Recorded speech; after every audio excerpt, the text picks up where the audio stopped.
The defense attorney, Chris Costello, is about to cross-examine Officer Aebersold. She plans to attack the officer's claim that the defendant was uncooperative when arrested and that he made incriminating statements. And she's going to do all of this using the officer's own report.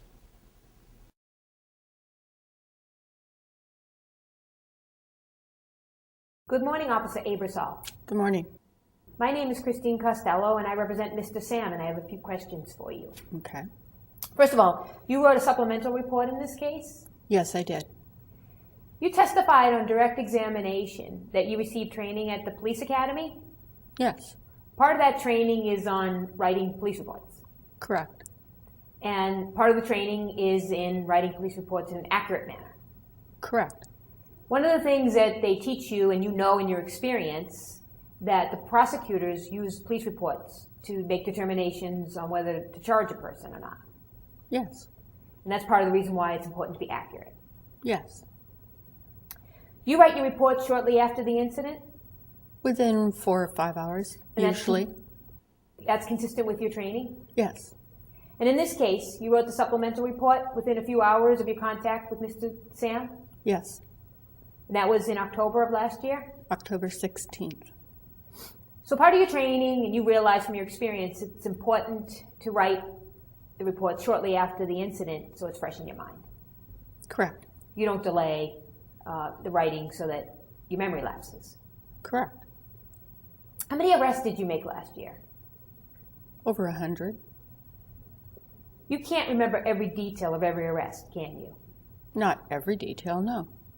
Is it fair to say the passage of time also affects your memory? Sometimes. Sometimes many months pass between the date of an incident or a contact with a suspect and trial. Right. And in this case, it's been some time. Yes. So part of the reason why you write your reports accurately at the time of the incident is to refresh your own memory. Sometimes, yes. And you did that in this case. Yes. Your Honor, may I approach the clerk? Yes, you may.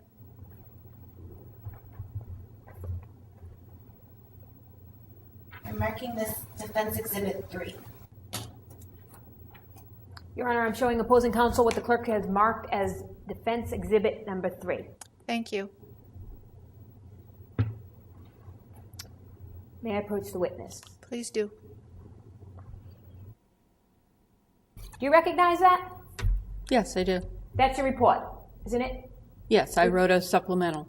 It's a supplemental report we've been talking about? Yes, ma'am. And your signature's on it? Yes, it is. You testified on direct examination that the defendant just resisted briefly and you and your partner had to subdue him.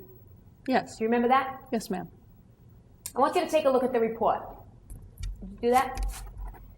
The words resisting are not in the report, are they? No, ma'am, they're not. The word subdued is not in the report, is it? No, it's not. There's no mention in the report of Mr. Sam resisting at all, is there? No, there isn't. There's no mention of you and your partner subduing Mr. Sam, is there?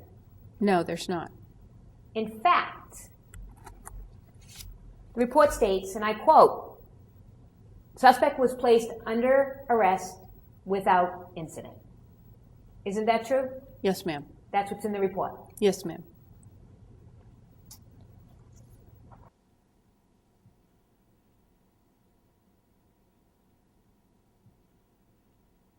Over the years, you write lots of reports. Yes. And to be fair, you don't put every detail in every report, do you? No. But it is fair to say that you put the important facts in the report, isn't it? Yes. Part of your training, part of your experience, Yes. common sense. If you're working on a murder case, you put the fact there was a murder weapon found. Yes. And in criminal cases, suspect confession or admissions of guilt, they're very important evidence, aren't they? Yes, they are.